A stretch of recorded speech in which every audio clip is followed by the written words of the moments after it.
Hello students, कैसे हैं आप सब लोग। तो आज हम लोग वन शॉट रिवीजन करने जा रहे हैं इजीएस्ट चैप्टर का, क्लास 12th अकाउंटेंसी का सेकंड चैप्टर जिसका नाम है गुडविल वैल्यूएशन।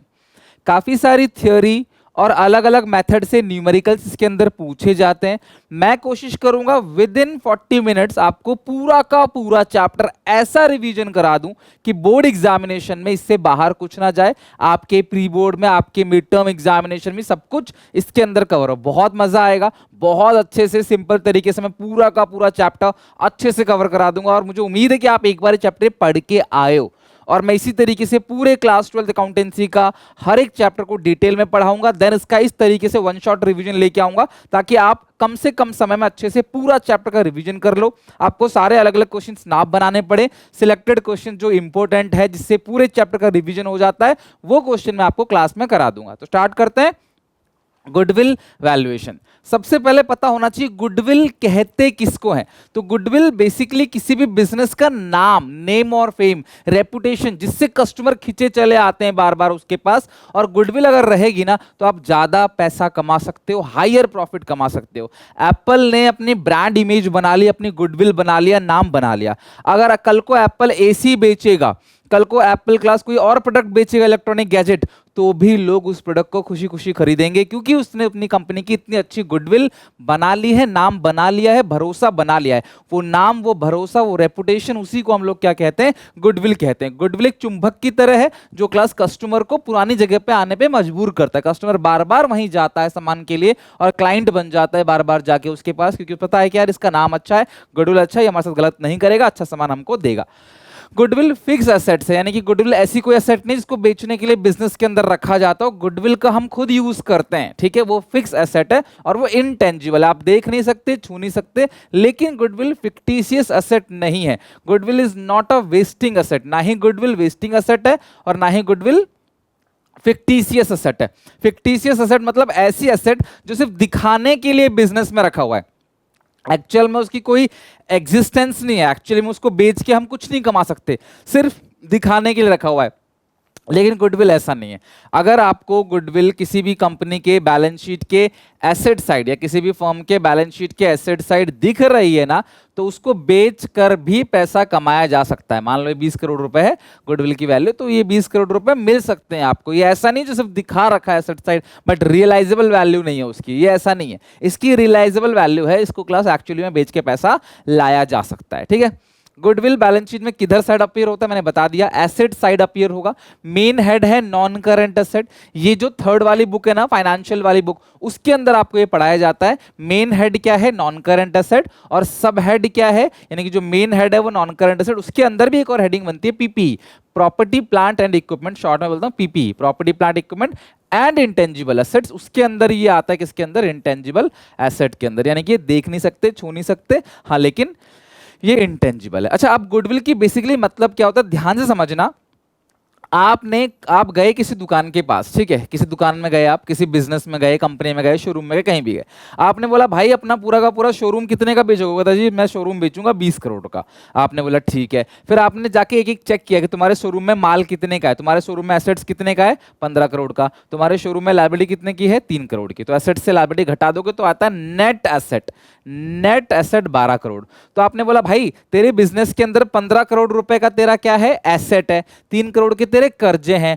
टोटल माइनस करके 15 में से 3, क्योंकि एसेट से लायबिलिटी घटाते हैं भाई, तुम्हारी एसेट हमारी 15 करोड़ की, बट तुम्हारे कर्जे भी तो हमारे, तुम्हारी टेंशन भी तो हमारी है, वो माइनस करेंगे तो नेट एसेट 12 करोड़ का है। तो तुम 20 करोड़ रुपए क्यों मांग रहे हो अपने बिजनेस का? क्योंकि जो भी एक्स्ट्रा अमाउंट मांग रहा है उसी को कहते हैं गुडविल। तो ध्यान रखना अच्छे से, जो भी एक्स्ट्रा अमाउंट जाता है किससे? परचेज प्राइस और नेट एसेट के बीच का जो भी एक्स्ट्रा अमाउंट है, जो भी डिफरेंस है, वो गुडविल है। हम कहते हैं भैया तुम 20 करोड़ किस लिए मांग रहे हो, तुम्हारे पास तो है ही पूरी 12 करोड़ की एसेट। वो कहता है 8 करोड़ का मेरा नाम है, जो नाम, जो रेपुटेशन, जो यहाँ पे मैंने पहचान बनाई है, लोगों को पता है कि ये दुकान इस जगह पे है, आंख बंद करके चले हुए आते हैं। तुम कोई नया काम चालू करोगे, तुमको इतना फायदा नहीं मिलेगा, ग्राहक को पता नहीं रहेगा, तुम्हें कितने सारे एडवर्टाइजमेंट करना पड़ेगा, कितना प्रमोशन करना पड़ेगा, तब जाके लोग तुमको जानेंगे।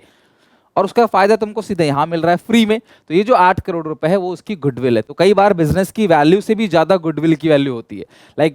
लाइक बिजनेस में एसेट 5 करोड़ का है, गुडविल 15 करोड़ की, 10 करोड़ की, 8 करोड़ की, ऐसा भी हो सकता है। तो ध्यान रखना, purchase price of the business और minus net value of asset, जो डिफरेंस आएगा उसी को क्या कहते हैं, गुडविल।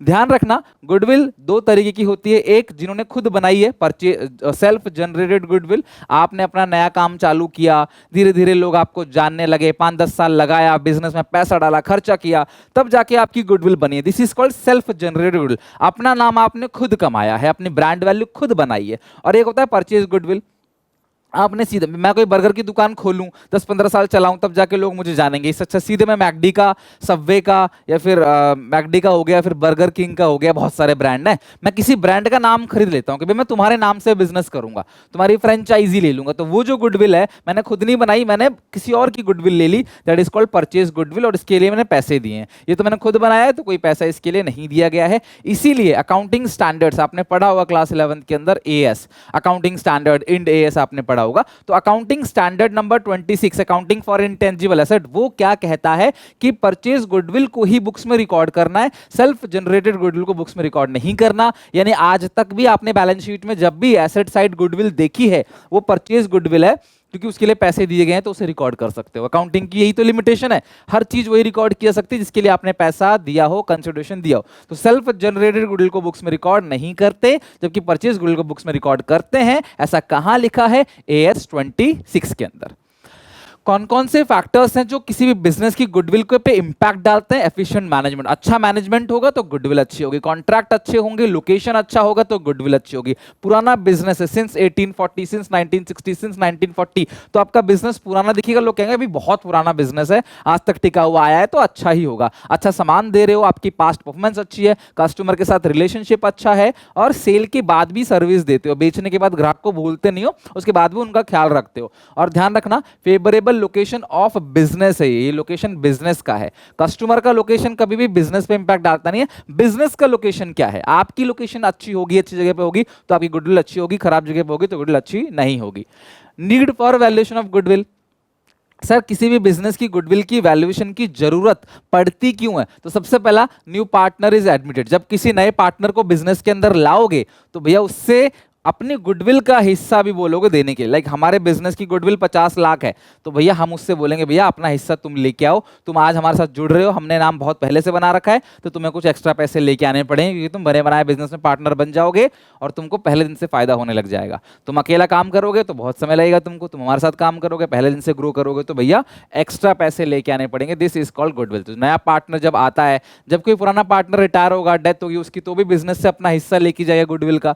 जब आप रेशियो को चेंज करोगे, आपने change in profit sharing ratio के अंदर पढ़ा भी होगा, एडमिशन, रिटायरमेंट, डेथ, सब में आपने गुडविल पढ़ा है। तो गुडविल की जरूरत कब कब पड़ती है? एडमिशन में, रिटायरमेंट में, डेथ में, change in profit sharing ratio में।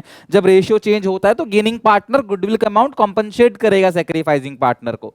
जब अपना बिजनेस बेचोगे तो obviously land, building, plant, machinery, stock, debtor, सबकी वैल्यूएशन लगाओगे, साथ में ये वैल्यू लगाओगे कि यार आपकी गुडविल की वैल्यू कितनी है। तो जब आप बिजनेस को बेचोगे तो भी गुडविल की कैलकुलेशन की जरूरत पड़ती है।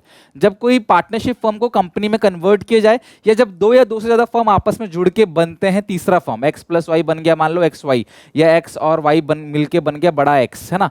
तो इस तरीके से जब दो या दो से ज्यादा फर्म आपस में जुड़ते हैं तब भी गुडविल की कैलकुलेशन की जरूरत पड़ती है। तो आई होप आपको ये समझ आ गया कि गुडविल की बेसिक थ्योरी क्या है। हमने काफी सारी थ्योरी यहां पढ़ ली और इससे बाहर ना आया है ना आएगा, डोंट वरी। अब बात करेंगे कि गुडविल को कैलकुलेट करने के मेथड कौन कौन से होते हैं। अब हम अपने न्यूमेरिकल पोर्शन पे आ गए कि गुडविल को कैलकुलेट कैसे कैसे किया जाता है। तो मोटा मोटी हमारे पास 3 अलग अलग मेथड है गुडविल को कैलकुलेट करने का, और ये पीडीएफ मैं आपको टेलीग्राम पे और मेरे एसपीसीसी ऐप के अंदर फ्री स्टडी मटेरियल के अंदर डाल दूंगा। 3 मेथड है। पहला मेथड है एवरेज प्रॉफिट मेथड, दूसरा मेथड है सुपर प्रॉफिट मेथड, तीसरा मेथड है capitalisation method. Average profit method से भी इसके 2 पार्ट होते हैं, सिंपल एवरेज प्रॉफिट मेथड और वेटेड एवरेज प्रॉफिट मेथड। और सुपर प्रॉफिट के एक ही पार्ट है, वही सुपर प्रॉफिट है, लेकिन कैपिटलाइजेशन मेथड के भी 2 पार्ट हैं, capitalization of average profit method और capitalisation of super profit method. तो आप ये ध्यान रखना, देयर आर 3 मेजर मेथड्स, उसमें से इसके भी 2 हैं, इसके भी 2 हैं, तो कुल मिला के 1 2 3 4 5, आपको 5 फॉर्मूले पढ़ने पड़ेंगे। मैं यहीं पे आपको याद करा दूंगा, कमेंट सेक्शन में बताना जरूर कि ये वन शॉट कैसा लगा, जिसके अंदर मैं कंप्लीट चैप्टर का वन शॉट करा रहा हूँ, मजा आ रहा है कि नहीं। कोई भी रिक्वायरमेंट हो, कोई भी दिक्कत परेशानी हो, खुल के मुझे कमेंट सेक्शन में बताओ, मैं डेफिनेटली उस पर काम करूंगा। ओके, तो सबसे पहले मेथड पे चलते हैं, सिंपल या नॉर्मल एवरेज प्रॉफिट मेथड। तो एवरेज प्रॉफिट की 2 पार्ट है, सिंपल एवरेज और वेटेड एवरेज। तो सिंपल एवरेज प्रॉफिट मेथड से गुडविल की कैलकुलेशन कैसे होगी, एवरेज प्रॉफिट्स है ना, वो भी नॉर्मल प्रॉफिट, और एबनॉर्मल वाली चीजों को हटा देते हैं, मैं अभी आपको सिखाऊंगा, वही थोड़ा सा इंपॉर्टेंट है, बाकी चैप्टर में तो सब आसान ही है। तो एवरेज नॉर्मल जो average profits into number of year purchase, ये हमेशा क्वेश्चन में गिवन होता है, नंबर ऑफ ईयर परचेज यानी कितने साल आपको लगेंगे इस अमाउंट ऑफ प्रॉफिट से गुडविल को बनाने के लिए। तो amount average normal profit of business into number of year purchase multiply करोगे तो क्या निकल कर आएगा, आपकी गुडविल निकल कर आ जाएगी। एवरेज प्रॉफिट कैसे लेना है, 4 साल का प्रॉफिट दिया है, 4 साल के प्रॉफिट को ऐड कर दो, ठीक है, और अपॉन 4 कर दो। 5 साल का प्रॉफिट दिया है, 5 साल के प्रॉफिट को ऐड करो, अपॉन 5 कर दो, ये आ जाएगा एवरेज। किसी साल अगर प्रॉफिट की जगह लॉस है तो प्लस की जगह क्या कर देना, फिर माइनस कर देना, लॉस माइनस का होगा और प्रॉफिट प्लस का होगा, ठीक है। तो ये हो गया आपका सिंपल एवरेज प्रॉफिट। कई बार ऐसे भी कहता है कि यार इस साल का प्रॉफिट उस साल का दुगना है, तो उस साल का दुगना कर देना, आधा है, 1.5 गुना है, 3 गुना है, उस साल से 10,000 ज्यादा है, 5,000 कम है, जो भी लैंग्वेज बोलेगी वो बेसिक लैंग्वेज है, वो आपको समझ आ जाएगा, ठीक है। और इनटू और सबका प्रॉफिट लेके नंबर से डिवाइड दे दोगे, कितने साल का प्रॉफिट लिया है, into number of year purchase. अब हमेशा ध्यान रखना, प्रॉफिट एंड लॉस का जो क्रेडिट बैलेंस होता है हम उसको बोलते हैं प्रॉफिट्स, प्रॉफिट एंड लॉस का जो डेबिट बैलेंस होता है उसको लॉस। ये बेसिक छोटी छोटी बातें हैं, जिनका बेसिक वीक है, शायद उनको ना पता हो तो लिख लो, आपको आगे भी काम आएगा। डेथ ऑफ ए पार्टनर में भी ये काफी काम आता है, ठीक है। पीएनएल का क्रेडिट बैलेंस मतलब प्रॉफिट और डेबिट बैलेंस मतलब लॉस। अब हमारे पास एक क्वेश्चन है, ध्यान से देखो, सबसे पहला क्वेश्चन क्या है, प्रॉफिट ऑफ 5 ईयर्स, 5 साल का प्रॉफिट दे रखा है, हर साल का एंड 31 मार्च है, तो इसका मतलब ये जो है 31 मार्च 2021, 31 मार्च 2022 and so on. Calculate goodwill of the firm on the basis of 4 years of purchase of 5 years of average profit. तो भाई गुडविल निकालने का फॉर्मूला क्या है, एवरेज। पहले आप फॉर्मूला जरूर लिखोगे, ध्यान रखना पेपर में ना फॉर्मूला जरूर लिखना, और ऐसे शॉर्टकट में नहीं, पूरा लिखना। एवरेज प्रॉफिट लेना है कितने साल का, 4 ईयर्स ऑफ परचेज। देखो नंबर ऑफ ईयर परचेज कितना है, 4, तो मल्टीप्लाई करोगे 4 से, और एवरेज 5 साल का लेना है, तो 5 साल के प्रॉफिट को अभी मैं ऐड करता हूं और डिवाइड बाई 5 करेंगे, एवरेज प्रॉफिट आएगा into number of year purchase. तो 4 लाख ये है, 3,98,000 ये है, 450 ये है, 445 ये है। हाँ ऐसे क्वेश्चंस आते हैं पेपर में, तो घबराने वाली कोई बात नहीं है कि यार इतना सिंपल क्वेश्चन आता है क्या। हाँ क्वेश्चन डायरेक्ट आएगा, नहीं तो बड़े क्वेश्चन का पार्ट बनेगा। 17,54,400, तो ये आगे आंसर 17,54,400, ये आगे पूरे बिजनेस की गुडविल। तो आई होप आपको समझ आ गया होगा कि गुडविल की कैलकुलेशन एवरेज प्रॉफिट्स मेथड में कैसे की जाती है। ओके, अगर ये क्वेश्चन कहता कि प्रॉफिट्स आपको एवरेज प्रॉफिट 4 साल का निकालना है, तो लेटेस्ट 4 लेते, 1 2 3 4, इसको नहीं लेते, इन चारों को जोड़ते, 4 से डिवाइड देते, एवरेज प्रॉफिट आता, फिर नंबर ऑफ ईयर परचेज जो भी है हम उससे मल्टीप्लाई कर देते। कई बार क्वेश्चन में ना नंबर ऑफ ईयर परचेज नहीं बोलेगा, ऐसे बोलेगा 3 टाइम्स 2 टाइम्स, तब भी मतलब वही है, आपको मल्टीप्लाई ही करना है, 3 times of the average profit, 4 times of the average profit, तो आपको इस तरीके से करना है। तो ये बेसिक क्वेश्चन हो गया। लेकिन पता प्रॉब्लम क्या है, एग्जामिनेशन में ना बेसिक क्वेश्चंस के चांस बहुत कम है, वो बड़े क्वेश्चन में एक छोटा पॉइंट बन सकता है, बड़े क्वेश्चन का एक छोटा हिस्सा बन सकता है।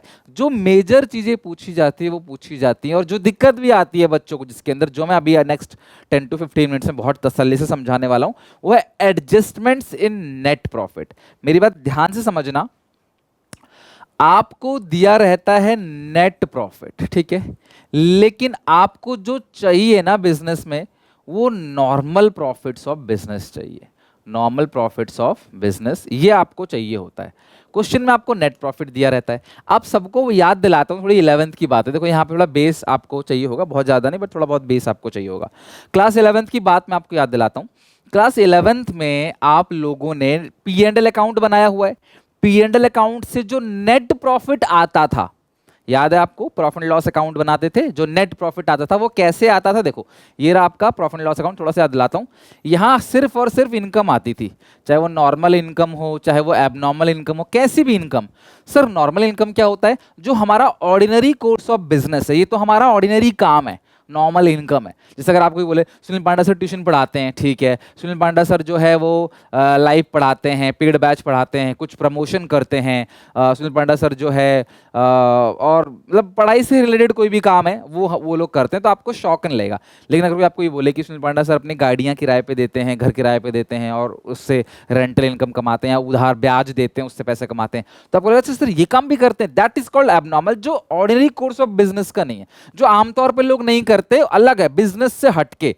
जैसे हम कमाते हैं, सेल्स हमारी आती है, ठीक है, और लेकिन अगर हम लोग वो कमा रहे हैं जैसे gain on sale of asset, gain on sale of asset, asset को बेचा उससे फायदा कमा लिया, भैया ये हमारा काम नहीं है, ये हमारा ऑर्डिनरी कोर्स ऑफ बिजनेस नहीं है, तो वो गया एबनॉर्मल इनकम। लेकिन P&L अकाउंट में सारी इनकम आती है, सब कुछ सारी इनकम आता है, सारे खर्चे भी आते हैं, लाइक नॉर्मल एक्सपेंस जो होता रहता है आमतौर पे, लेकिन लॉस बाई फायर अगर हो गया तो वो भी आएगा यहाँ पे, loss on sale of asset वो भी आएगा यहाँ पे।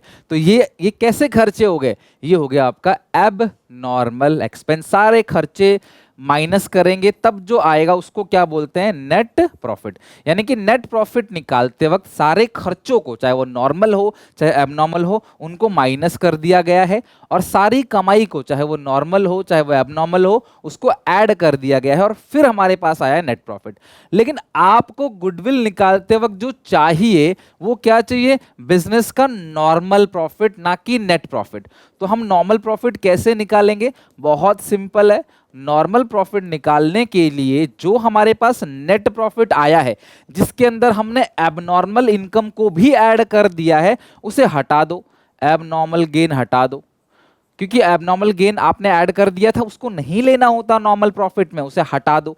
एबनॉर्मल लॉस आपने माइनस कर दिया था, उसको आपने प्लस कर देना है। क्या प्लस कर देना है? Abnormal loss. तो ध्यान रखना, नॉर्मल प्रॉफिट अगर आपको चाहिए तो नेट प्रॉफिट में से एबनॉर्मल गेन को कर दो माइनस, और एबनॉर्मल लॉस को कर दो प्लस। जो आएगा आपके पास उसको हम लोग बोलेंगे normal profit of A business. तो ये आपको निकालना है। एबनॉर्मल गेन, एबनॉर्मल लॉस क्या होते हैं? 3-4 चीजें, बहुत ज्यादा नहीं है। Gain on sale of asset, ये एबनॉर्मल इनकम हो गई। एबनॉर्मल एक्सपेंस में लॉस बाई फायर हो गया, या फिर आपका loss on sale of asset हो गया, यही है ज़्यादातर चीज़ें। और इसके अलावा डेप्रिसिएशन नॉर्मल एक्सपेंस होता है, इंश्योरेंस प्रीमियम नॉर्मल एक्सपेंस होता है, वो सब आपका नॉर्मल एक्सपेंस है। तो ये हो गया एडजस्टमेंट्स इन नेट प्रॉफिट। अब हम इसके बेसिस पे क्वेश्चन बनाएंगे, ध्यान से समझना, और देन उसके बाद फिर मैं कुछ प्रीवियस ईयर क्वेश्चन भी कराऊंगा, फिर वेटेड एवरेज प्रॉफिट मेथड, फिर उसके भी एडजस्टमेंट पढ़ेंगे और अच्छे से सीखेंगे। मतलब कोई कंजूसी नहीं है, वीडियो कितनी भी लंबी हो, लेकिन हाँ, एक इस वीडियो को अगर आप देखते हो, अपने दोस्तों को शेयर करते हो, तो आपको रिग्रेट नहीं होगा। क्लासमेट दोस्तों में सब में शेयर करना, भाई ये वन शॉट है, तुमने चैप्टर, स्कूल, ट्यूशन, किसी और चैनल कहीं से भी पढ़ा हो तुमने पूरी दुनिया में, लेकिन इस वन शॉट से आपका कंप्लीट रिवीजन हो जाएगा और आपका पूरे चैप्टर का दिमाग में एकदम ताजा हो जाएगा, पूरा का पूरा चैप्टर, और पेपर में भी इसी से क्वेश्चन आएगा। तरंग परचेज ज्योति बिजनेस, ये क्वेश्चन सिर्फ ये कह रहा है कि तरंग ने क्योंकि ज्योति का बिजनेस खरीदा है, इसीलिए गुडविल की कैलकुलेशन की जरूरत पड़ रही है। कब खरीदा? 1 अप्रैल। प्रॉफिट दिया हुआ है ज्योति बिजनेस का last 3 financial year, last 3 financial year मतलब अप्रैल से मार्च तक के 3 साल के आपको ये प्रॉफिट दे रखे हैं। Calculate the value of firm goodwill on the basis of 2 year purchase, तो average profit into number of year purchase, 2 year purchase, और average profit of last 3 years, last 3 साल का एवरेज लेना है। तो देखो अब इसमें ना कुछ एडजस्टमेंट दे रखा है, तो जब भी ऐसे कुछ एडजस्टमेंट दिया रहता है ना, हमें एक टेबल बनाना होता है और हेडिंग डालनी होती है कैलकुलेशन ऑफ नॉर्मल प्रॉफिट। बना लो आप लोग, मैं हट जाता हूं। कैलकुलेशन ऑफ नॉर्मल प्रॉफिट, ठीक है। स्क्रीन को पॉज कर लो, वीडियो को, और ऐसे बना लो। सबसे पहला हम लिखेंगे ईयर, फिर लिखेंगे प्रॉफिट, फिर जो एडजस्टमेंट है प्लस माइनस का वो करेंगे, और फिर हमारे पास जो आएगा that is called normal profit, ठीक है। अब यहाँ सारे बच्चे ध्यान समझना, 1,01,25, 1,12,500, ये हो गया 1,25,000, 1,12,500, और ये जो है 23, 24, 25, 31 मार्च 2023, 31 मार्च 2024, 31 मार्च 2025। ये हो गया। अब ये जो पहला साल है, ये जो 1 लाख का प्रॉफिट आया है, इसके अंदर इंक्लूड है एबनॉर्मल गेन। भैया एबनॉर्मल गेन नहीं लेना होता, हटा दो, एबनॉर्मल गेन माइनस कर दो, एबनॉर्मल गेन कर दो माइनस, एबनॉर्मल लॉस कर दो प्लस, खत्म बात। कमेंट्स में लिख लो, कॉपी में लिख लो, हाथ में लिख लो, जहां मन है वहां लिख लो, आपको हमेशा याद रहेगा। ठीक है, 31 मार्च 2024, 1,25,000 का profit after charging on abnormal loss. Loss charge करने के बाद है तो भैया ऐड कर दो, लॉस नहीं लेना होता। 25,000, 1,12,500 excluding 12,000 as insurance premium on firm property now to be insured. अब ये बात ध्यान समझना, यहाँ पे बच्चे गलती करते हैं, मैंने इसीलिए ये पॉइंट लिया हुआ है। आप इस बात को लिखो पहले अपनी कॉपी में, कहीं भी प्रैक्टिस कर रहे हो तो कमेंट सेक्शन लिखो, insurance premium is a normal expense. IRDA कहता है भैया बिजनेस के एसेट्स का इंश्योरेंस कराओ, ये नॉर्मल है। गाड़ी खरीदते हो तो करवाते हो ना इंश्योरेंस, नहीं तो चालान हो जाता है। तो इंश्योरेंस एक नॉर्मल एक्सपेंस है, वो कोई ऐसा नहीं है कि मैं बोलूं मैंने गाड़ी खरीदी, भाई अच्छा तुझे पता मैंने इंश्योरेंस भी कराया गाड़ी का। अरे भैया वो तो होता ही है, सब कराते हैं, कौन सा तूने बड़ा काम कर दिया। तो insurance is very common in business point of view. हाँ, आप अपने फोन का नहीं कराते होगे, है ना, अपने लैपटॉप का नहीं कराते होगे, कैमरे का नहीं कराते होगे, बट वो आपका बिजनेस नहीं है। लेकिन अगर आपका ये बिजनेस है ना, तो बिजनेस में हर चीज इंश्योरेंस होता है। जो दुर्घटना घटी 2025 के अंदर, जहाँ पे एक फ्लाइट एयर इंडिया की पूरी क्रैश हो गई, वहाँ पे भी उसका इंश्योरेंस था, तो कंपनी को काफ़ी पैसा मिला। लोगों की लाइफ कभी वापस नहीं आ सकती, और दुखद घटना शायद कोई मरते दम तक भूलेगा भी, लेकिन एक कंपनी इंश्योरेंस करती है तो इंश्योरेंस का बेनिफिट कंपनी को मिलता है, और कंपनी उनमें से पैसेंजर्स के घर वालों को भी बेनिफिट पहुंचाती है। जो कर सकती है वो करती है। ठीक है, तो उसी तरीके से इंश्योरेंस एक नॉर्मल एक्सपेंस है, लेकिन इसमें लिया नहीं है, एक्सक्लूडिंग। तो भैया क्यों नहीं लिया? भाई इंश्योरेंस प्रीमियम तो नॉर्मल खर्चा है ना, उसको लेना चाहिए। ये एबनॉर्मल नहीं जो उल्टा करना है। देखो नॉर्मल के साथ तो नॉर्मल ट्रीटमेंट है, एबनॉर्मल के साथ उल्टा करना होता है। तो ये जो है ना क्लास, एक्सक्लूडिंग 12,500, इसमें नहीं एक्सक्लूड किया, करना चाहिए। इंश्योरेंस प्रीमियम क्या है? एक्सपेंस है, तो एक्सपेंस क्या करता है? प्रॉफिट को कम करता है। इन्होंने नहीं लिया तो आपको लेना चाहिए 12,500, तो ये आपने 12,500 क्या कर देना है? माइनस कर देना है। अब यहाँ पे बच्चे सोचते हैं एक्सपेंस है इसको प्लस कर देंगे, भैया वो एबनॉर्मल एक्सपेंस होता तो मैं प्लस करता, but this is a normal expense, आपने क्यों नहीं लिया? इसीलिए आपको क्या करना है? इसको लेना चाहिए। अच्छा, अगर ये कहता कि यही इंश्योरेंस प्रीमियम है और इन्होंने लिया हुआ है, मैं आगे कराऊंगा क्वेश्चन आपको, डोंट वरी, इन्होंने लिया हुआ है, ठीक है, फिर तो कोई दिक्कत नहीं, लेना चाहिए था, ले रखा है, बहुत अच्छी बात है, कुछ नहीं करते फिर प्लस माइनस। लेकिन नॉर्मल की चीज़ों को नहीं लिया तो दिक्कत है यार, आपको लेना चाहिए उसे। 1 लाख में से 12,500 घटा दोगे 87,500 हो जाएगा। 1,25 प्लस 25 ये आएगा 1,50,000, और 1,12,000 ये तो 1 लाख आएगा। तो ये इस तरीके से 3 साल का प्रॉफिट है, 150 है, 1 लाख है, 87,500, 3,37,500। अच्छा, आप गुडविल का फॉर्मूला तो लगा ही लोगे आप, average profit into number of year purchase. तो एवरेज प्रॉफिट कैसे निकलेगा? 3 साल का प्रॉफिट आ गया 3,37,500 डिवाइड बाई 3, और नंबर ऑफ ईयर परचेज क्या दिया हुआ है? 2 ईयर परचेज, तो इंटू कर दोगे 2 से। अच्छा, एक बात मैं ना आपको और बताऊंगा जो आप अपनी कॉपी में लिखोगे। अभी आंसर आ गया 2,25,000, ठीक है, पहले ही लिखो, फिर मैं एक नोट डलवाऊंगा आपको, और वो नोट आप सबको लिखना है, बहुत इंपॉर्टेंट है। ये लिख लो पहले, ये आ गया आपका गुडविल, ठीक है। अच्छा, एक नोट लिखो, हमें हमेशा ध्यान रखना, ये बहुत इंपॉर्टेंट नोट में लिखवा रहा हूँ, ठीक है। नोट, इफ पार्टनर्स रेम्यूनरेशन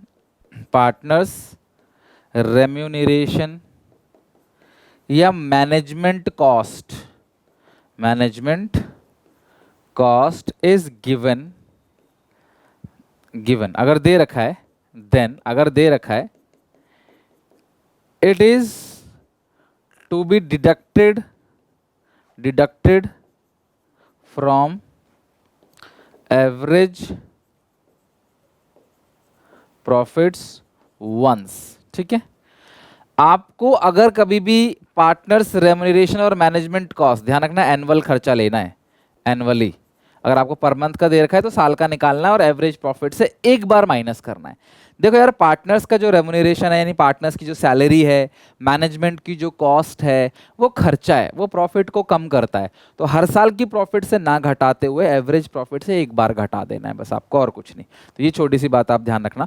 अगर मैं इसी क्वेश्चन में बोलूँगा कि मान लो सारे पार्टनर्स की सैलरी 10,000 रुपये है, पूरे साल का 10,000 रुपये, तो मैं हर प्रॉफिट में से 10,000 रुपये घटाता, क्योंकि भाई वो नॉर्मल प्रॉफिट है, वो नॉर्मल एक्सपेंस है, उसको तो माइनस करना ही करना है, वो खर्चा है। या फिर मैं एवरेज से एक बार घटाता, या इस सब में से अलग अलग घटाता, बात बराबर होगी। तो कभी भी आपको अब ये मिल जाए ना, पार्टनर्स की सैलरी, मैनेजमेंट की जो कॉस्ट है, ऐसा लिखा हुआ आएगा, पार्टनर्स का रेम्यूनरेशन, तो जो भी साल भर का है, साल भर का निकालना और उसे एवरेज में से सिर्फ एक बार माइनस कर देना। तो ये जो आया था आपका 1,12,500, उसमें से घटाते फिर इंटू 2 करते लास्ट में, तब आएगा आपका फर्म का गुडविल। ये बात आप लिख लो, ये बात आप ध्यान रखना, ठीक है। मैं कोई चीज़ छोड़ूंगा नहीं, हर चीज़ आपको बताते चलूंगा। ट्रीटमेंट ऑफ रेवेन्यू और capital nature expenses and income. अब ये वाला टॉपिक भी बहुत इंपॉर्टेंट है, ध्यान से अच्छे से सारे बच्चे समझना, इट्स वेरी वेरी इंपॉर्टेंट कि revenue expenditure, capital expenditure basically क्या होता है। तो पहले बात करते हैं रेवेन्यू, रोजमर्रा की चीजें, रोजमर्रा में होने वाली चीजें, दैट इज कॉल्ड रेवेन्यू, और वो कहाँ जाता है, प्रॉफिट एंड लॉस अकाउंट के अंदर जाता है डेली बेसिस पे। जैसे अगर बोलूं कि भाई मैंने आज एक पेन खरीदा, मैंने आज नोटबुक खरीदा, और मैंने छोटा मोटा कोई भी चीज़ खरीदा, कोलिन खरीदा साफ सुफ करने के लिए, वो रेवेन्यू खर्चा है, रोजमर्रा की चीज़ें हैं, है ना। लेकिन मैं बोलूँ भाई मैंने एक नया कैमरा खरीदा, तो वो कैपिटल नेचर है, वो रोज में नहीं खरीदता, ठीक है। तो उसको बोलते हैं रेवेन्यू। जो रोजमर्रा की चीज़ें होती हैं वो कहाँ पे जाता है, P&L अकाउंट के अंदर। हाँ सॉरी, अब आते हैं कैपिटल नेचर एक्सपेंडिचर, कैमरा वगैरह खरीदा, तो वो कहाँ जाता है, आपकी बैलेंस शीट के अंदर, ठीक है। अगर आपने गलती से रेवेन्यू को कैपिटल मान लिया तो प्रॉब्लम क्या होगी कि भाई मान लो कोई रेवेन्यू एक्सपेंस है, ठीक है, रेवेन्यू एक्सपेंस है, जैसे रिपेयर ऑफ कार, आपने कार का रिपेयर कराया, ठीक है, लेकिन आपने गलती से उसे क्या मान लिया, परचेज ऑफ कार, है ना। कार का रिपेयर कराया आपने, पर गलती से आपने क्या कर लिया, उसको परचेज ऑफ कार मान लिया। ध्यान समझना एडजस्टमेंट को, कार आपने रिपेयर कराया है बट आपने उसे परचेज ऑफ कार मान लिया। तो उस सिचुएशन के अंदर आपने परचेज मान लिया, तो वो कहां दिखा दिया, आपने बैलेंस शीट के अंदर दिखा दिया, है कि नहीं। जबकि वो आना कहां चाहिए था, P&L के अंदर, बट क्योंकि आपने उसे बैलेंस शीट में दिखा दिया तो P&L में लिखा ही नहीं आपने। तो अगर आपने P&L में नहीं लिखा तो आपको जो नेट प्रॉफिट है वो बढ़ा हुआ आएगा। तो ट्रीटमेंट हम क्या करेंगे, ध्यान समझना, ट्रीटमेंट क्या करेंगे, नेट प्रॉफिट से उसे क्या कर देंगे, माइनस कर देंगे, नेट प्रॉफिट को कम कर देंगे। क्यों, कार का रिपेयर हुआ है 10,000 का, वो P&L के डेबिट साइड आना चाहिए, नहीं लिखा तो प्रॉफिट ज्यादा हो गया आपका। तो भाई आप क्या कर दो, प्रॉफिट को कम कर दो 10,000 से, ठीक है। बाकी वो कहाँ दिख गया, बैलेंस शीट में दिख गया, हटा देना बैलेंस शीट से, बैलेंस शीट में नहीं दिखाना, बात खत्म। वहां तक तो हम पहुंचते ही नहीं, हमें तो सिर्फ प्रॉफिट निकालना होता है, तो ये हमारा नॉर्मल प्रॉफिट आ जाएगा। आई क्लास बात समझ। अगर आपने किसी रेवेन्यू की नेचर की चीजों को आपने कैपिटल एक्सपेंडिचर मान लिया तो अब आपने क्या किया, अगला चीज है परचेज ऑफ कार। आपने कार खरीदा, गलती से आपने क्या कर दिया, उसको रिपेयर में दिखा दिया। भैया रिपेयर दिखाते ही आपका नेट प्रॉफिट कम हो गया, जो कि गलत है, क्योंकि वो कार खरीदी है, वो P&L में नहीं जाएगा। आपने कार खरीदी है, वो प्रॉफिट लॉस में नहीं जाएगा। ध्यान समझना, आपने कार खरीदी है, वो प्रॉफिट लॉस में नहीं जाना चाहिए, पर आपने प्रॉफिट लॉस में दिखा दिया, रिपेयर मान के दिखा दिया, तो नेट प्रॉफिट कम हो गया आपका। तो ठीक करने के लिए क्या करोगे, इसमें नेट प्रॉफिट में ऐड करोगे, ठीक है। एक चीज और, क्योंकि वो परचेज ऑफ कार था तो उस पर डेप्रिसिएशन मिलेगा, तो जो भी डेप्रिसिएशन है इसका, ये आप यहां से क्या करोगे, माइनस करोगे, क्योंकि डेप्रिसिएशन तो भैया प्रॉफिट को कम करता ही है। आपने कार खरीदा तो सही क्या करते, कार खरीदते, अगर आपने कार खरीदा है तो सबसे पहले क्या करते, उसको उसका डेप माइनस करते बस यहां से, और उसे बैलेंस शीट में एसेट साइड दिखाते। आपने क्या कर दिया उसको क्लास, आपने कार खरीदी, आपने उसको रिपेयर दिखा दिया। जैसे आपने रिपेयर दिखाया तो आपने डेप तो लगाया नहीं फिर, क्योंकि रिपेयर पे थोड़ी डेप लगता है, आपने डेप लगाया नहीं, तो भाई डेप तो लगाओ सबसे पहली बात। और जो भी आपने यहाँ से कार की कॉस्ट को कम किया है उसको ठीक कर दो, उसको क्या कर दो, ऐड बैक कर दो। यहाँ पे भी आपने रिपेयर कराया है, आपने उसे परचेज मान लिया, तो जब आपने परचेज मान लिया होगा तो आपने डेप लगा दिया होगा, तो ठीक करने के लिए डेप वाला बैलेंस क्या कर दो, यहाँ पे ऐड बैक कर दो। तो ये जो ट्रीटमेंट है ना, रेवेन्यू को कैपिटल में, कैपिटल को रेवेन्यू में, ये बहुत तकलीफ देता है। तो मैं आपको अभी इसी के ऊपर क्वेश्चन कराऊंगा, और क्वेश्चन के थ्रू बहुत अच्छे से, एक नहीं 2 क्वेश्चन कराऊंगा, और अच्छे से एकदम क्लियर कर दूंगा इस पॉइंट को। आप चाहो तो पीछे जाके दोबारा इस टॉपिक को देख सकते हो, जो गलती करी उसे ठीक कर दो बस। ओके, सोचो कहाँ आना चाहिए और कहाँ डाल दिया, और कैसे ठीक करोगे। सिंपल सी बात है, जो चीज P&L में नहीं जानी चाहिए आप डाल दोगे तो प्रॉफिट गिर जाएगा ना, तो ठीक करने के लिए ऐड बैक कर दो, सिंपल। और जो चीज लिखना चाहिए था डेप्रिसिएशन, नहीं लिखा तो आप लिख दो। तो जो चीज नॉर्मल करनी है ना उसको रिवर्स नहीं करना है, जो गलत किया उसको रिवर्स करना होता है हमेशा, ठीक है। Under valuation and over valuation of closing stock, ध्यान से समझना। अगर करंट ईयर में आपने क्लोजिंग स्टॉक को ओवर वैल्यू कर दिया, आपने क्लोजिंग स्टॉक को ज्यादा दिखा दिया, क्लोजिंग स्टॉक का डायरेक्टली प्रॉफिट के साथ रिलेशन होता है, क्लोजिंग स्टॉक ज्यादा दिखाया तो प्रॉफिट आपका ज्यादा हो गया।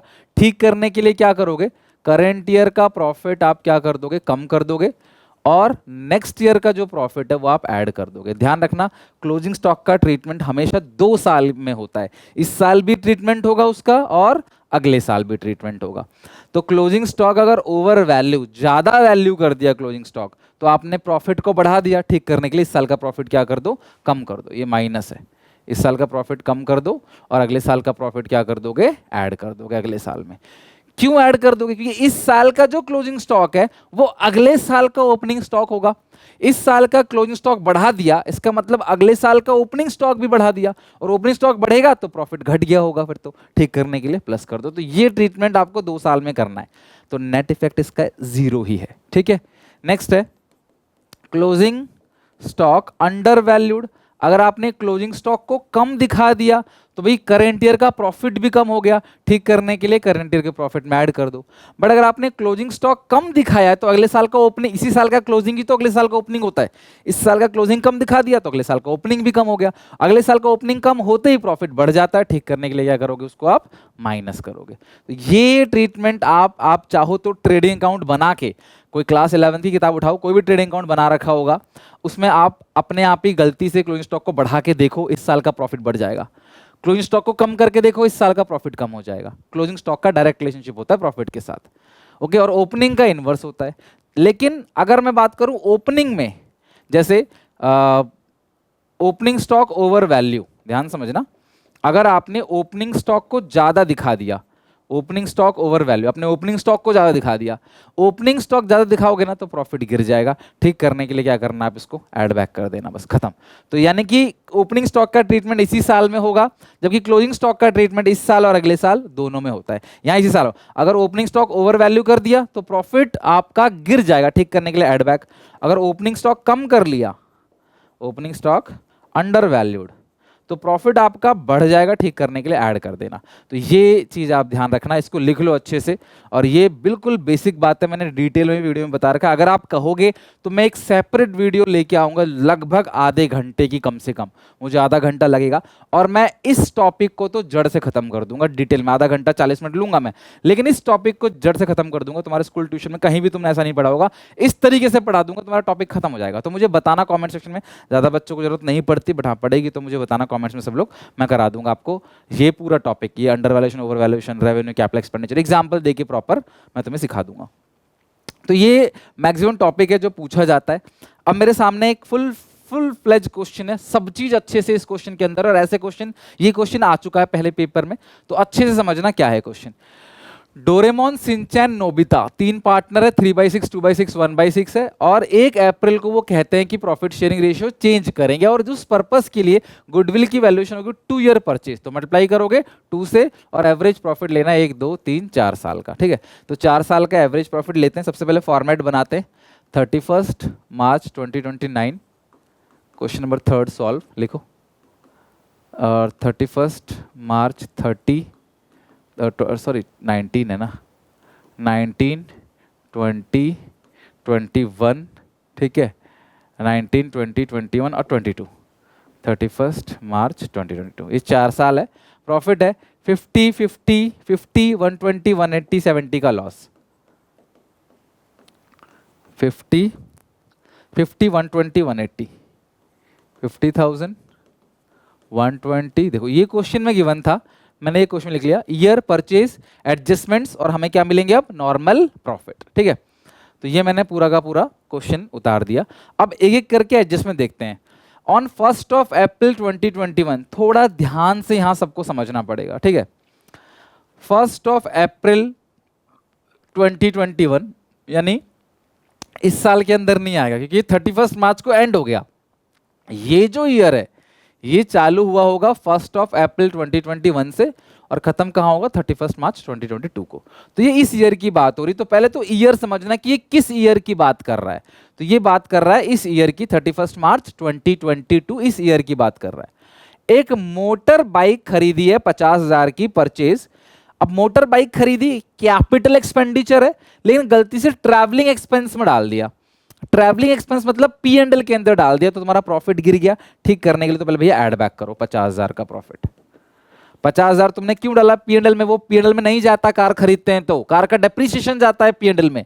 तुमने कार को ट्रैवलिंग एक्सपेंस मान लिया, भाई कार कोई ट्रैवलिंग एक्सपेंस थोड़ी है, तो भैया इसे ऐड बैक करो, ठीक कर दो, क्योंकि भैया ये कैपिटल एक्सपेंडिचर है, आपने रेवेन्यू मान लिया, पीएनएल में डाल दिया, जिसकी वजह से प्रॉफिट गिर गया। ठीक करने के लिए ऐड बैक कर दो, ठीक है। On which depreciation is to be charge 20% per annum. तो जो डेप्रीशिएशन होगा वो 20% लगेगा स्ट्रेट लाइन मेथड पे। तो सीधा 50,000 का 20% कितना बनेगा? 10,000 रुपीज। और डेप्रीशिएशन लगना चाहिए था, आपने नहीं लगाया तो लगा दो। स्ट्रेट लाइन मेथड है, मतलब हर साल आगे के ईयर्स का प्रॉफिट भी दिया होता ना, तो हर साल जो है हम डेप्रीशिएशन लगाते 10,000 का, क्योंकि 50,000 का जो 20% होगा वो 10,000 बनेगा। ओके, और साल के शुरू में खरीदा तो पूरे 12 महीने का डेप, 6 महीने में खरीदता तो 6 महीने का डेप लगाते, तो जैसा होता, ठीक है। The firm also paid annual insurance premium 20,000 which is already been charge to profit loss account. इसका हमें कुछ नहीं करना, इग्नोर करना है। क्यों भैया? एनुअल इंश्योरेंस प्रीमियम तो हर साल जाता ही है पीएनएल में, और इन्होंने डाला भी है पीएनएल में, तो हमें क्या करना, हमें कोई दिक्कत ही नहीं है। The firm also paid insurance premium of rupees 20,000 which has been already charge to profit loss account for all the years. Already आपने इस प्रॉफिट लॉस अकाउंट में डाल रखा है, तो आपको इसका अब कुछ नहीं करना, राइट। That's it. तो अब जरा टोटलिंग कर लो, और इतनी ही चीजें हैं बस। ऑन 1st of April इतना हो गया। Statement method, the firm also paid an annual insurance premium 20,000 which has already been charge. एक बार आप टोटलिंग करो और इसको देखो क्या बनता है, इसका आंसर क्या आता है, एक बार चेक करो। 50 और तो किसी साल कुछ प्रॉब्लम है ही नहीं। ये हो गया 50,000, ये हो गया 1,20,000, ये हो गया 180, और ये बनेगा 50,000 माइनस 10,000 माइनस 70,000, ये माइनस का 30,000 आ गया, ठीक है। ये माइनस का 30,000 आ रहा है, ध्यान रखना, ठीक है। 50 में से 80 माइनस 30,000, तो ये हो गया 50,000, ये हो गया 120, 120, 180, 3,50,000 माइनस 30, 3,20,000 हो गया, 3,20,000। और जो गुडविल निकालेंगे वो कैसे निकालेंगे? एवरेज प्रॉफिट से नंबर ऑफ ईयर परचेज। 4 साल का प्रॉफिट है और एवरेज ये हो गया। नंबर ऑफ ईयर परचेज कितना दिया हुआ था? 2 ईयर परचेज है, 2 ईयर परचेज, तो मल्टीप्लाई कर देंगे 2 से। 320 डिवाइड बाई 4 इंटू 2, तो ये आ गया 1,60,000, ठीक है। लिख लो 1,60,000 आपका आंसर आ गया। गुडविल की वैल्यू आ गई 1,60,000। ओके, तो आई होप कोई दिक्कत परेशानी नहीं होगी इस क्वेश्चन के अंदर। आपको कहीं कोई एडजस्टमेंट नहीं था, सिर्फ एक ही पॉइंट का एडजस्टमेंट था, रेवेन्यू को कैपिटल को रेवेन्यू मान लिया, ठीक है। तो रेवेन्यू मान लिया तो डेप नहीं लगाया होगा, ऑब्वियसली, तो डेप लगा दो, और जो कॉस्ट है उसको आपने ऐड बैक कर देना है। और इस तरीके से normal profit into number of year purchase, this is called simple या नॉर्मल एवरेज प्रॉफिट मेथड, और ये इसके क्वेश्चंस हैं। तो लिख लो अच्छे से, वीडियो पॉज करके, बहुत काम की चीज़ है ये, पेपर में भी आ चुका है। नेक्स्ट है वेटेड एवरेज प्रॉफिट मेथड। ध्यान से समझना, जो वेटेड एवरेज प्रॉफिट मेथड है उसमें जो गुडविल की कैलकुलेशन होगी वो क्या होगी? Weighted average profits into number of year purchase. Simple average profit method में simple average profits into number of year purchase, weighted में weighted average profits into number of year purchase. Sir weighted average profit कैसे निकलेगा? Weighted average profit निकलेगा total weighted normal business profit upon total weight. इतना फॉर्मूले पे जाने की जरूरत नहीं है, मैं आपको सिखा दूंगा, बहुत आसान है, ठीक है। और वेटेड नॉर्मल बिजनेस कैसे निकलेगा? Profits into wait. कुल मिला के पता है क्या, मैं सिखाता हूं तुमको है करना क्या है। सबसे पहले ईयर लिखना है, ईयर लिख के प्रॉफिट लिखना है, कुछ एडजस्टमेंट अगर है तो एडजस्टमेंट करनी है, फिर आएगा नॉर्मल प्रॉफिट। यहां तक तो आपने कर ही रखा है, नॉर्मल प्रॉफिट तक। फिर यहाँ पे एक और कॉलम बनेगा वेट का। वेट का मतलब है इंपोर्टेंस, कि किस साल के प्रॉफिट को कितना आप इंपोर्टेंस देते हो। तो यहाँ पे लिखा रहेगा क्वेश्चन में, भाई इस साल का वेट इतना है, इस साल का वेट इतना है, लिखा रहेगा, तो आप वेट लिख दोगे। असेंडिंग डिसेंडिंग ऑर्डर में जनरली दिया होता है, वो लिख दोगे। फिर इन दोनों का मल्टीप्लाई करोगे तो आएगा प्रोडक्ट। तो जो वेटेड एवरेज प्रॉफिट है उसका फॉर्मूला होता है total product upon total wait. ये आएगा वेटेड एवरेज प्रॉफिट। क्या आएगा ये? Weighted average profits. प्रोडक्ट किस चीज का? इन दोनों का। तो सबसे पहले ईयर प्रॉफिट एडजस्टमेंट आएगा नॉर्मल प्रॉफिट, नॉर्मल प्रॉफिट को वेट से मल्टीप्लाई करोगे, टोटल प्रोडक्ट आ जाएगा। टोटल प्रोडक्ट जो ये टोटल आएगा लास्ट में, ठीक है, टोटल जो आएगा यहाँ पे ये जो टोटल आएगा total product upon total weight, इसका टोटल अपॉन इसका टोटल, और ये आएगा वेटेड एवरेज प्रॉफिट। फिर गुडविल कैसे निकलेगा, ये जो वेटेड एवरेज प्रॉफिट्स है ये into number of year purchase, खत्म। Weighted average profits into number of year purchase, इतना याद रखो, फॉर्मूला जाए भाड़ में, फॉर्मूले को कुछ करने की जरूरत ही नहीं है। अब समझो weighted average profit into number of year purchase. Weighted average profit कैसे निकलेगा, total product upon total weight. Total product कैसे निकलेगा, टोटल प्रोडक्ट निकलेगा प्रॉफिट्स इनटू वेट, ये आएगा प्रोडक्ट, तो total product upon total weights, ये आएगा weighted average profits into number of year purchase. आगे गुडविल आपकी ये स्टेप्स बता रहा है बेसिकली सीयूईटी के लिए, सीयूईटी 2026 के लिए ये स्टेप्स बता रहा है कि भैया ये स्टेप्स हैं गुडविल निकालने के लिए, आप इस स्टेप्स को अरेंज करो। ऐसा सीयूईटी में बहुत आता है, सीनियर से पूछेगा। तो सबसे पहले नॉर्मल बिजनेस प्रॉफिट निकालेंगे, फिर वेट जो भी असाइन किया है वो लिखेंगे, फिर वेटेड एवरेज बिजनेस प्रॉफिट निकालेंगे, और लास्ट में क्या करते हैं, गुडविल की वैल्यूएशन होती है। वेटेड एवरेज प्रॉफिट तब यूज करते हैं जब प्रॉफिट्स ट्रेंड में हो, प्रॉफिट बढ़ रहे हो कंटिन्यू या घट रहे हो कंटिन्यू, तब हम लोग इस मेथड का यूज करते हैं, वेटेड एवरेज प्रॉफिट मेथड का तब हम लोग यूज करते हैं। एक बहुत ही प्यारा क्वेश्चन है, calculate goodwill on the basis of 3 year purchase, तो मल्टीप्लाई किससे करोगे, 3 ईयर से, of the weighted average profit of last 4 year. Profit आपको 3 साल का लेना है, लेकिन जो वेटेड एवरेज प्रॉफिट है वो आपको 4 साल का, 4 साल का आपको प्रॉफिट दे रखा है, 28, 27, 46 और 50, 20, 21, 22, 23। तो सबसे पहले आप ये लिख लो 31 मार्च 20, 21, 22, 23, और 4 साल के प्रॉफिट 28, 27, 28,000, 27,000, 28, 27, 46, 900, 53,180, 46, 900 और 53,180, 53,180। ये हो गया आपका प्रॉफिट, ये हो गया आपका ईयर। अब हम करेंगे इसमें एडजस्टमेंट्स, और एडजस्टमेंट करके हम लोग कर लेंगे, मुश्किल नहीं होगा। देखो ऑन 1 अप्रैल 2020, देखो 1 अप्रैल 2020 यहाँ नहीं आएगा, यहाँ आएगा, क्योंकि ध्यान रखना ये जो डेट डली है 31 मार्च 21 डली, तो चालू कहाँ से हुआ, 1/4/20 से, और ये तो खत्म ही हुआ है 31 मार्च 2020 को, खत्म ही हुआ है, तो इसमें तो ये आएगा नहीं। तो ये इस ईयर की बात कर रहा है, पहले ईयर पकड़ लेना। 1 अप्रैल 2020 को एक मेजर प्लांट रिपेयर हुआ था 10,000 का, उसको रेवेन्यू मान लिया। आपको पता है अगर कोई मेजर रिपेयर होता है ना, मेजर रिपेयर, बड़ा रिपेयर होता है, तो वो रेवेन्यू नहीं होता, वो कैपिटल होता है। कह भी रहा है कि एक मेजर रिपेयर कराया था प्लांट के अंदर, 10,000 रुपए खर्चा है, तो उसको रेवेन्यू मान लिया। जैसे तुमने उसे रेवेन्यू मान लिया, तुमने उसे P&L में डाल दिया और प्रॉफिट गिरा दिया। तो ठीक करने के लिए आप यहाँ पे ऐड बैक कर दो, प्रॉफिट आपने गिरा दिया है, ठीक कर दो, प्रॉफिट गिर गया 10,000 से, क्योंकि आपने उसे रेवेन्यू मान लिया, जबकि वो मेजर रिपेयर है, वो एसेट साइड आना चाहिए बैलेंस शीट में, P&L में नहीं आना चाहिए। आपने मान लिया प्रॉफिट गिर गया, ठीक करने के लिए प्रॉफिट प्लस कर दो। बट क्योंकि वो एक कैपिटल एक्सपेंडिचर, तो हर साल डेप भी लगेगा, पर आपने उसे रेवेन्यू माना तो डेप लगाया ही नहीं, डेप लगाओ। The said sum is to be capitalized for goodwill. Capitalize मतलब asset side दिखाना है, capitalize का मतलब क्या होता है, कैपिटल नेचर का मानना है, और depreciation जो है वो 10% है on reducing balance method, इसको WDV भी कहते हैं। 2 मेथड होते हैं डेप्रिसिएशन के, रिड्यूसिंग बैलेंस मेथड या WDV, एक ही बात है, हर साल डेप कम होता है। तो 10,000 कितना परसेंट डेप्रिसिएशन है, 10%, तो 10,000 का 10% पहले साल आएगा 1,000 का डेप्रिसिएशन। जब 10,000 में से, ध्यान से देखना, जब 10,000 में से 1,000 घटा दोगे तो बचेगा 9,000, तो अगले साल 9,000 पे 10% डेप लगेगा 900। ये आपको पता होना चाहिए, क्योंकि आपने एसेट बेची नहीं है तो हर साल डेप लगेगा, उसके आगे भी डेप लगेगा। फिर अगले साल 900 घटा दोगे तो आएगा 8100, फिर डेप लगेगा कितना, 810 रुपए। यानी कि WDV में हर साल रिटर्न डाउन वैल्यू पे डेप लगता है। SLM अगर होता, अगर क्वेश्चन कहता है SLM है, तो मैं हर साल 1,000 रुपए डेप लगाता, लेकिन WDV है तो पहले साल 1000, दूसरे साल 900 और तीसरे साल 810। यहाँ पे एसेट की वैल्यू भी 0 हो जाती है। आपको याद होगा 11th में आपने पढ़ा होगा अच्छे से इस चीज को। ये पॉइंट तो हो गया, चलो अच्छा पॉइंट था। अगला, for the purpose of calculating goodwill the company decide that 3 years का जो वेट है वो 1 each, weight 1 each, and for the अच्छा ये क्वेश्चन कह रहा है 20 और 21 का तो 1 दे देंगे वेट। क्वेश्चन कह रहा है 20 का वेट जो दे देंगे वो 1 दे देंगे, 21 का वेट भी जो है वो 1 दे देंगे। क्वेश्चन कह रहा है 22 और 23 में इन्होंने कुछ चेंज करा है, कोविड की वजह से दोनों का वेट 1 दे दिया, 22 और 23 का दे दिया 2, 3, तो 22 का वेट है 2, 23 का वेट है 3। इस तरीके से इन्होंने वेट दे दिया। जनरली 1, 2, 3, 4 या 4, 3, 2, 1 ऐसा भी आ सकता है, बट हाँ क्वेश्चन जो कह रहा है हम वही करेंगे। तो एक ही इसमें एडजस्टमेंट था जो बहुत अच्छा एडजस्टमेंट था, और बाकी कोई पॉइंट है ही नहीं। क्लोजिंग स्टॉक का यहाँ पे नहीं है, बट हाँ क्वेश्चन आएगा तो आई होप आप कर लोगे।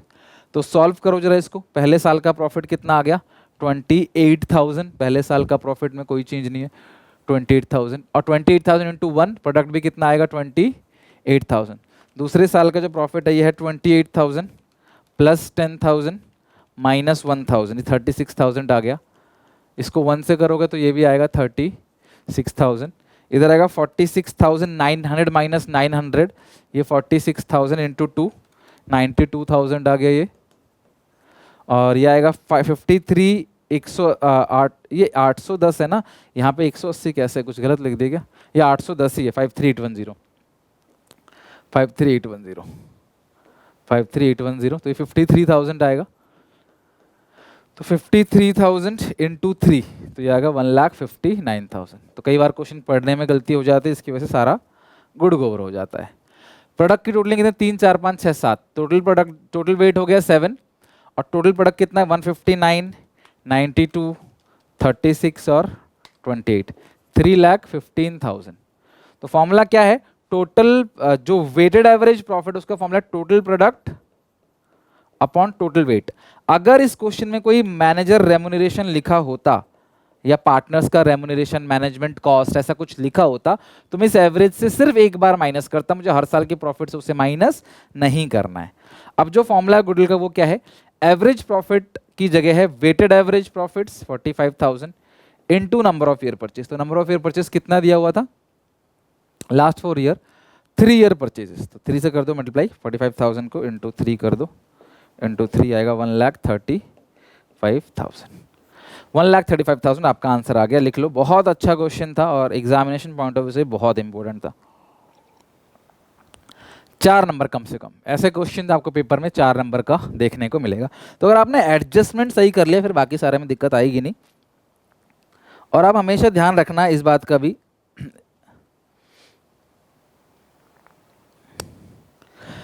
इस बात का हमेशा ध्यान रखना कि पेपर में आप जो है वो क्वेश्चन को ढंग से पढ़ना, क्वेश्चन क्या है क्या रहा है, ठीक है।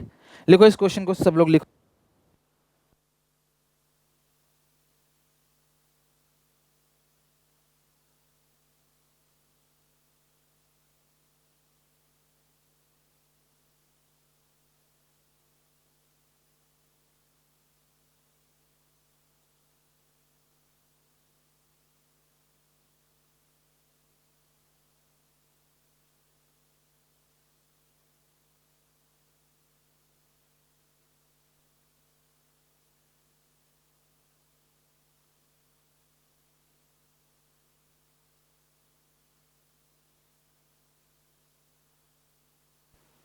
लिखो फटाफट, लिख लिया आपने इसको। नेक्स्ट हम देखते हैं इसके अंदर है सुपर प्रॉफिट्स मेथड। अगला मेथड जो है सुपर प्रॉफिट। तो सुपर प्रॉफिट मेथड से जो कैलकुलेशन होगी गुडविल की वो क्या होगी, super profit into number of year purchase. और सुपर प्रॉफिट कैसे निकलेगा, average profit minus normal profit आ जाएगा आपका सुपर प्रॉफिट। तो कैसे निकलेगा, average profit minus normal profit आएगा सुपर प्रॉफिट। एवरेज प्रॉफिट दिया होता है और सैलरी दी होगी तो एक बार एवरेज से माइनस कर देना। और जो नॉर्मल प्रॉफिट है वो कैसे निकलेगा, capital employed into rate of return upon 100। ये भी क्वेश्चन में दिया होता है। और कैपिटल इंप्लॉयड का फॉर्मूला क्या होता है, assets minus liability capital employed का फॉर्मूला होता है। ये कैपिटल प्लस रिजर्व्स, ये भी कैपिटल इंप्लॉयड का फॉर्मूला होता है। कैपिटल प्लस रिजर्व कर लो या एसेट्स में से लायबिलिटी घटा लो तो यह कैपिटल इंप्लॉयड का फॉर्मूला आ जाएगा।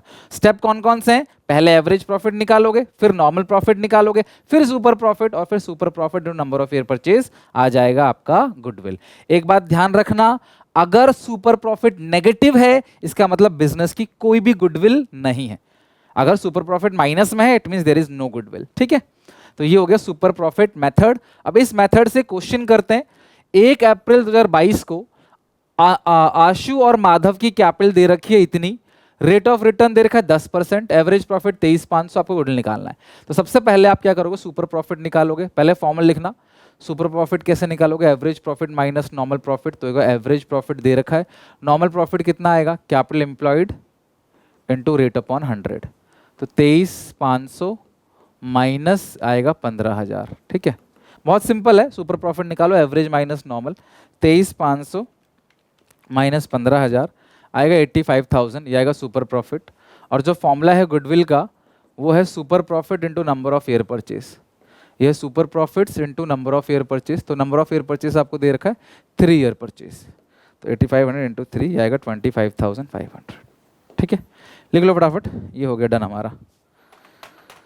सुपर प्रॉफिट मेथड बहुत इजी है, तो आई होप आपको सुपर प्रॉफिट मेथड अच्छे से समझ आ गया होगा, right.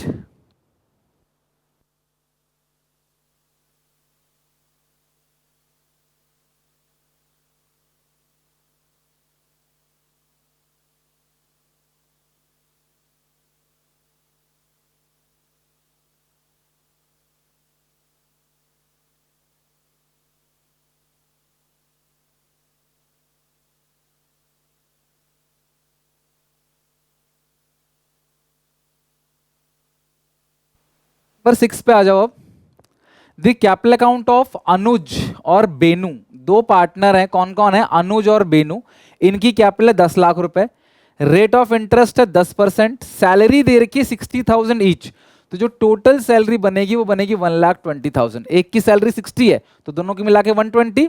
Profit of last 3 years आपको दे रखा है, गुडविल निकालनी है 2 year purchase of last 3 years of super profit, तो आपको सुपर प्रॉफिट मेथड से निकालना है। तो आप एक काम करो, सबसे पहले आप सुपर प्रॉफिट निकालो, ठीक है। तो सुपर प्रॉफिट कैसे निकलेगा, average profit minus normal profit, और एवरेज प्रॉफिट आपको दे रखा है कहीं ना कहीं, मुझे बताओ, प्रॉफिट ऑफ लास्ट 3 ईयर। तो एवरेज प्रॉफिट कैसे निकालोगे, 3 लाख, 360 और 420, 3 साल के प्रॉफिट को जोड़ के 3 से डिवाइड दे दो, ये आएगा 3,60,000।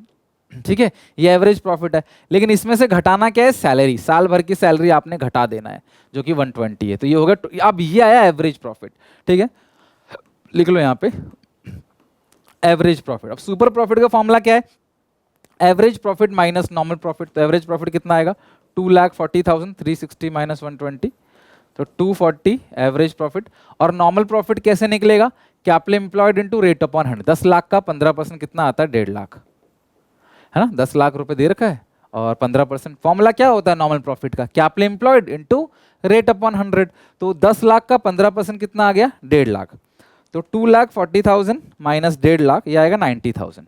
सुपर प्रॉफिट आ गया 90,000। अब निकाल लो फॉर्मूला गुडविल का, super profit into number of year purchase, तो सुपर प्रॉफिट है 90,000 और नंबर ऑफ ईयर परचेज दे रखा है 2, 90 इंटू 2, 1,80,000।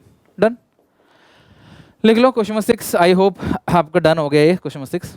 क्वेश्चन नंबर 7 पे आते हैं। On 1st of April 2023 a partnership firm had assets of ₹2 lakh, 2 lakh रुपए की इनके पास एसेट्स है, जिसके अंदर 6,000 का कैश और बैंक बैलेंस इंक्लूड है 14,000। कोई प्रॉब्लम नहीं है, एसेट के अंदर तो कैश बैंक इंक्लूड होगा ही, ठीक है। और पार्टनर्स कैपिटल अकाउंट बैलेंस, जो कैपिटल अकाउंट का बैलेंस है वो है 1,90,000 and reserve constituted the rest. तो यार देखो, इस क्वेश्चन में ना आप कैपिटल दो तरीके से निकाल सकते हो। तो कैपिटल का पहला फॉर्मूला क्या होता है, एसेट्स माइनस लाइबिलिटीज, और जो दूसरा फॉर्मूला होता है कैपिटल का वो होता है capital balances plus reserve, capital balances of partners plus reserves. अब इस क्वेश्चन में ना एसेट जो दे रखा है वो दे रखा है 2 लाख रुपए का, लायबिलिटी 0 है, तो हम कैपिटल कितनी मानेंगे, 2 लाख रुपए। अगर आप ऐसे निकालोगे तो कैपिटल बैलेंस 1,90,000 का है और रिजर्व जो है वो बैलेंस है, तो बैलेंस कितना है 10,000, बिकॉज कैपिटल 2 लाख है, दोनों तरीके से 2 लाख ही आना चाहिए।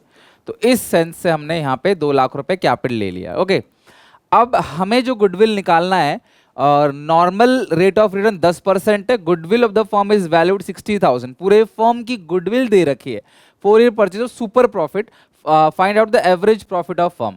तो गुडविल जो निकाला है इन्होंने सुपर प्रॉफिट मेथड से निकाला है, जिसका formula super profit into number of year purchase. तो गुडविल जो है वो है 60,000 is equal to super profit नहीं पता, नंबर ऑफ ईयर परचेज 4 है, तो सुपर प्रॉफिट आ गया 15,000। ठीक है, 60,000 को 4 से डिवाइड दे दोगे, 15,000 सुपर प्रॉफिट आ गया।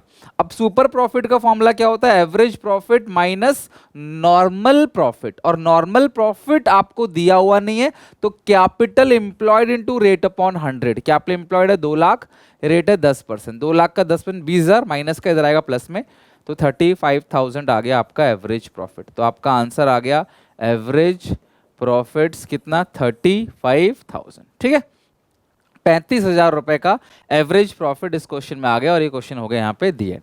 तो एवरेज प्रॉफिट भी आपको निकालने को बोल सकता है, कल को रेट ऑफ रिटर्न भी निकालने को बोल सकता है, कैपिटल एम्प्लॉयड भी निकालने को बोल सकता है, गुडविल भी निकालने को बोल सकता है। तो जो फॉर्मूला है गुडविल का, super profit number of year purchase, तो ये दिया है तो बाकी सब चीज आप निकाल लोगे। ये भी दिया, ये भी दिया, तो ये निकाल लोगे आप। क्या पता आपको ये दिया हो लेकिन एवरेज प्रॉफिट, मतलब एक आइटम आपको नहीं दिया होगा और वो आप आराम से निकाल लोगे बाय यूजिंग फॉर्मूला। ठीक है, बाकी जो चीजें गिवन है गिवन लिख दो, जो नहीं है वो आपका निकल जाएगा।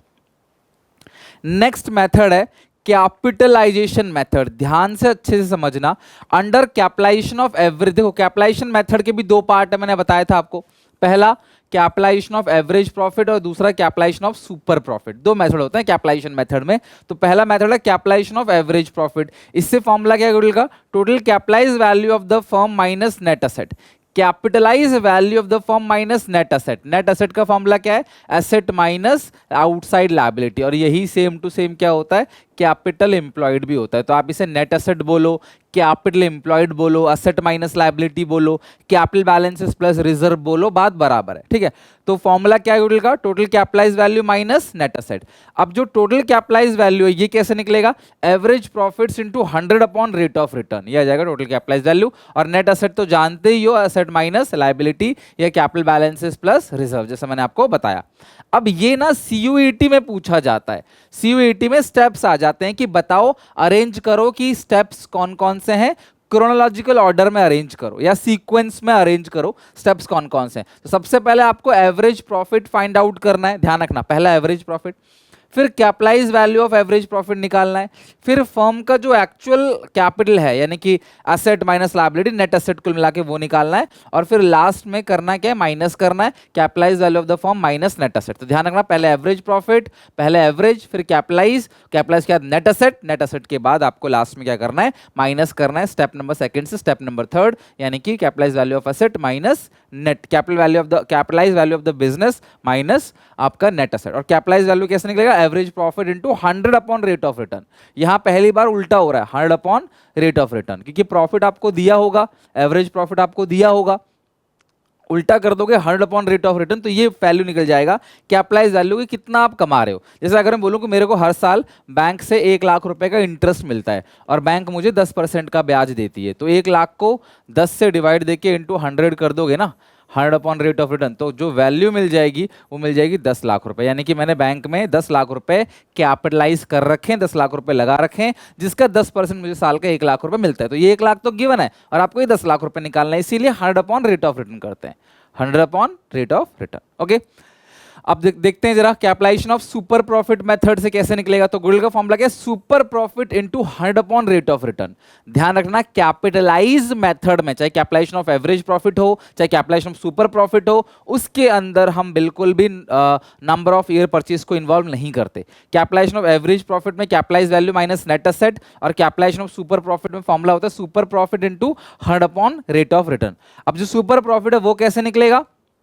वो निकलेगा average profit minus normal profit. और जो नॉर्मल प्रॉफिट है वो कैसे निकलेगा? Capital employed into rate upon 100। ये आप जानते हो, मतलब सुपर प्रॉफिट तो आप निकालना जानते ही हो सुपर प्रॉफिट मेथड से, into 100 upon rate of return कर दोगे तो आपको गुडविल निकल कर आ जाएगा। ऐसा भी हो सकता है दोनों मेथड से आंसर सेम आए, अगर कुछ कैपिटल एम्प्लॉयड वगैरह सेम है तो, और नहीं भी हो सकता है कि अलग भी आए। अगर कैपिटल एम्प्लॉयड अलग दे रखा है, नेट एसेट अलग दे रखा है, तो ऐसा हो सकता है कि वो अलग आए फिगर। जनरली सेम होता है बट क्वेश्चन में अलग दिया हुआ है, तो आपका आंसर अलग भी आ सकता है, सेम भी आ सकता है।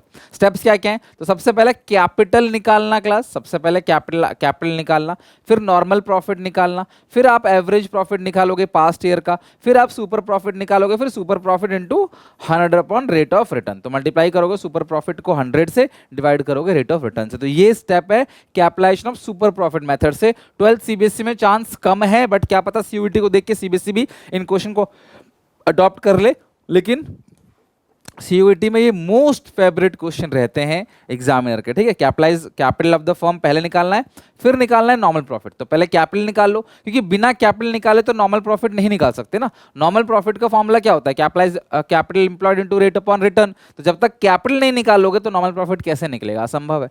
तो कैपिटल निकालना है, नॉर्मल प्रॉफिट, फिर एवरेज, फिर सुपर, और फिर super profit into rate upon 100 upon rate of return. ये पेज आप सब लोग लिख लो, बहुत इंपॉर्टेंट है, यहीं पे याद करा दूंगा। ऐसा क्वेश्चन एक बार सीबीएसई में पूछा गया था, तो ये बहुत जरूरी है, बहुत अच्छा है ये पेज। एक बार स्क्रीनशॉट ले लो इसका और अच्छे से समझो इसको। जो कैपिटल एम्प्लॉयड है उसका मतलब होता है बिजनेस में कितना पैसा लगा हुआ है। किसी भी बिजनेस को चलाने के लिए जो पैसों की जरूरत होती है, जो फंड चाहिए होते हैं, that is called capital employed. तो इसको कैपिटल एम्प्लॉयड को निकालने के ना दो अलग अलग अप्रोच है। पहला है लाइबिलिटी साइड अप्रोच और दूसरा है एसेट साइड अप्रोच। ध्यान रखना, कैपिटल एम्प्लॉयड दो तरीके से निकल सकता है। बैलेंस शीट की जो लाइबिलिटी साइड है उसकी मदद से भी निकल सकता है, और जो बैलेंस शीट की एसेट साइड है उसकी मदद से भी आप कैपिटल एम्प्लॉयड निकाल सकते हो। तो जो लाइबिलिटी साइड अप्रोच है, इस अप्रोच से कैपिटल एम्प्लॉयड को निकालने का फॉर्मूला क्या है? लाइबिलिटी में क्या क्या आता है? पार्टनर्स का capital account balance plus reserve. Sir ये तो आपने बताया था हमको, बिल्कुल। इसमें से तीन चीजें माइनस करनी है। अब ये तीन चीज के नाम कॉपी में 5 बार लिख के याद करो, या कमेंट सेक्शन में लिख के एक बार लर्न कर लो, कहीं भी लिखो या गुनगुना के लर्न करो मन में, लेकिन इसको आपने लर्न करना है। ये तीन चीजें 90% केसेस में नहीं होता, बट अगर है तो क्या करना है, ध्यान समझना। कैपिटल एम्प्लॉयड का फॉर्मूला क्या होता है? पार्टनर्स का capital account balance plus reserve minus तीन चीजें घटानी है। अगर कोई गुडविल है तो, फिक्टिशियस एसेट अगर है तो, जिसको हम लोग बोलते हैं कि discount not yet return of P&L suspense, ठीक है, डेफर्ड रेवेन्यू एक्सपेंडिचर, ये सब फिक्टिशियस एसेट है। और नॉन ट्रेड इन्वेस्टमेंट, तुम तीन नाम याद कर लो, ठीक है। अब फिर मैं आपको बताऊंगा नॉन ट्रेड इन्वेस्टमेंट होता क्या है। ओके, तो क्या क्या तीन चीजें? Goodwill, GF goodwill, fictitious assets और जीएफएन नॉन ट्रेड इन्वेस्टमेंट। ये तीन चीज अगर है तो तुम्हें यहां से माइनस करना है, तुम्हारा कैपिटल एम्प्लॉयड निकल आया। क्या? Capital account balances plus reserve, तीन चीजें माइनस करना है, गुडविल, फिक्टिशियस एसेट्स और नॉन ट्रेड इन्वेस्टमेंट।